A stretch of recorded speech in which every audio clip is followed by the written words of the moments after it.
नमः शिवाय। क्या आपकी पूजा महादेव तक पहुंच रही है? क्या श्रावण के व्रत और उपवास का पूरा फल आपको मिल रहा है? कहीं आप अनजाने में कोई ऐसी भूल तो नहीं कर रहे जिससे आपकी सारी भक्ति, सारी तपस्या निष्फल हो रही है? टोटका उपाय मंत्र ज्ञान में आपका स्वागत है। आज हम उस रहस्य से पर्दा उठाएंगे जो आपकी भक्ति और आपके भाग्य से सीधे तौर पर जुड़ा है। वो रहस्य है श्रावण का भोजन। हमारे शास्त्र कहते हैं अन्न ही अमृत है और अन्न ही विष।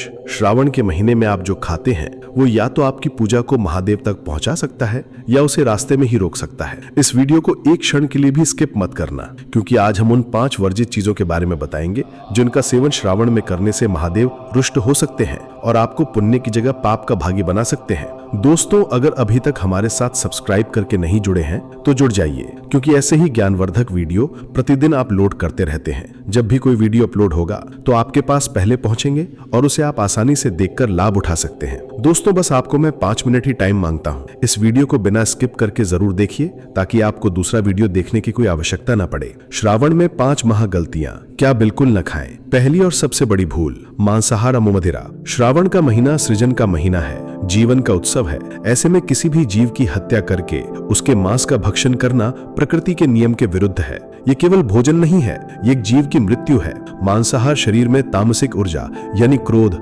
आलस्य और वासना के अंधकार को भर देता है, और जिस मन में अंधकार हो वहां शिव भक्ति का दीपक कैसे जल सकता है? मदिरा और अन्य नशे तो विवेक के शत्रु हैं। ये आपकी आत्मा को अपवित्र कर देते हैं। ये पहली सीढ़ी है महादेव को क्रोधित करने की। भूलकर भी इस पाप के भागी न बने। दूसरी भूल, लहसुन और प्याज। ये दोनों जमीन के नीचे उगते हैं और इन्हें तामसिक और राजसिक भोजन की श्रेणी में रखा गया है। आयुर्वेद कहता है कि ये शरीर में अत्यधिक गर्मी और उत्तेजना पैदा करते हैं। ये मन में विचारों की वो आंधी लाते हैं जो भक्ति के शांत दीपक को बुझा देती है। जब आप ध्यान में बैठते हैं तो यही लहसुन प्याज आपके मन को भटकाते हैं। इसीलिए अगर शिव से जुड़ना है तो मन को शांत करने वाले इन शत्रुओं का त्याग परम आवश्यक है। तीसरी भूल, बैंगन। ये सुनकर कई लोग चौंक जाते हैं, पर यह सत्य है। पौराणिक मान्यताओं और कुछ शास्त्रों में श्रावण मास में बैंगन को अशुद्ध सब्जी माना गया है, लेकिन इसके पीछे हमारे ऋषि मुनियों का गहरा वैज्ञानिक दृष्टिकोण छिपा है। वर्षा ऋतु में बैंगन में कीड़े लगने की आशंका कई गुना बढ़ जाती है। ये सूक्ष्म कीड़े आपको दिखाई नहीं देंगे, लेकिन आपके स्वास्थ्य को भारी नुकसान पहुंचा सकते हैं।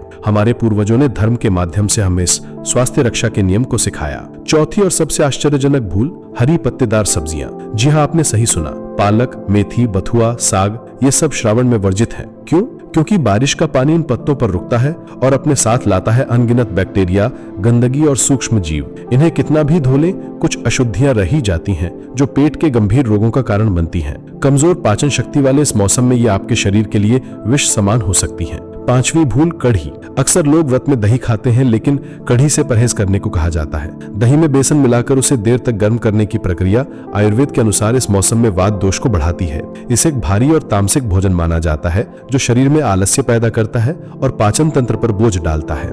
इसलिए सादे दही या छाछ का सेवन करें, पर कढ़ी से दूर रहें। श्रावण का अमृत समान भोजन क्या अवश्य खाएं? तो फिर प्रश्न उठता है कि महादेव को प्रसन्न करने के लिए, अपने शरीर को मंदिर बनाने के लिए हमें क्या ग्रहण करना चाहिए? आइए जानते हैं श्रावण के अमृत समान भोजन के बारे में। पहला अमृत, फलाहार। फल प्रकृति का सीधा प्रसाद है। ये सुपाच्य है, ऊर्जा से भरपूर है और शरीर को शुभ करते हैं। सेब, केला, अनार, नाशपाती जैसे मौसमी फल खाएं। ये आपके तन और मन दोनों को सात्विक बनाते हैं। दूसरा अमृत, सात्विक अनाज और महादेव के प्रिय पदार्थ। व्रत में कुट्टू का आटा, सिंघाड़े का आटा, साबूदाना या समा के चावल का सेवन करें। ये अनाज नहीं बल्कि फलाहार की श्रेणी में आते हैं। साथ ही दूध, दही, घी और शहद का सेवन करें।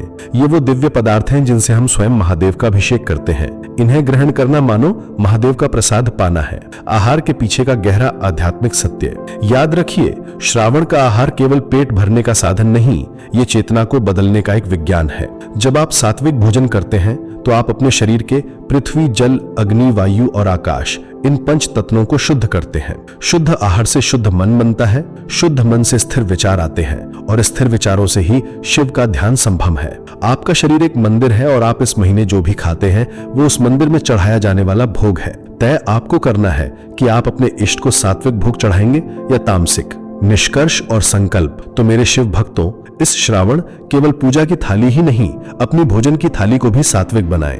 इन नियमों का पालन पूरी श्रद्धा से करें और फिर देखें कैसे महादेव की कृपा आप पर बादलों की तरह बरसती है। आपका स्वास्थ्य, आपका मन और आपका भाग्य तीनों चमक उठेंगे। अगर आप भी इस पवित्र श्रावण मास में इन नियमों का पालन करने का संकल्प लेते हैं तो पूरी भक्ति और ऊर्जा के साथ कमेंट्स में हर हर महादेव अवश्य लिखें। देखते हैं महादेव के कितने सच्चे भक्त हमारे संकल्प में साथ हैं। इस ज्ञान को अपने परिवार और मित्रों के साथ शेयर करना ना भूलें, क्योंकि अच्छा ज्ञान बांटना भी एक तरह की पूजा ही है। चैनल टोटका उपाय मंत्र ज्ञान को सब्सक्राइब करें और घंटी का बटन दबा दें ताकि आप महादेव की भक्ति से जुड़ा कोई भी वीडियो मिस न करें। हर हर महादेव। ओम नमः शिवाय।